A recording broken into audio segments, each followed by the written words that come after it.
આ ન્યૂઝના પ્રાયોજક છે CSC બાલ વિદ્યાલયા. નર્સરી, જુનિયર કેજી અને સિનિયર કેજી માટે વલસાડમાં પહેલીવાર technology enable playful learning pre school. વલસાડના ધોબી તળાવમાં અલગ અલગ પોલીસ મથકની ટીમ તથા LCB મળી કુલ 52 કર્મચારીઓની હાજરીમાં કોમ્બિંગ હાથ ધરાયું.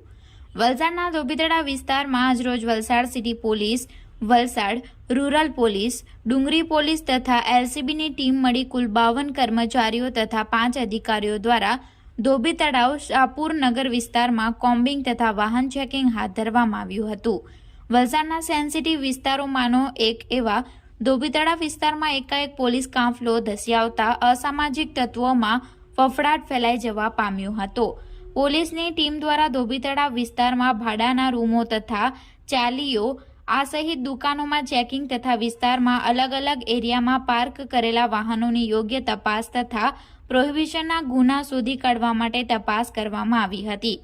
પોલીસની આ કામગીરી દરમિયાન 13 વાહન ચાલકો સામે દંડનીય કાર્યવાહી કરવામાં આવી હતી, જેમાં IPC 285 બી રોલમાં 779 207 મુજબ 8 વાહનોને સ્થળ પર દંડનીય કાર્યવાહી કરવામાં આવી હતી. તેમજ MCRમાં 5, નીલ રેડ 6 તેમજ પ્રોહિબિશન મળી 4 કેસ નોંધાયા હતા.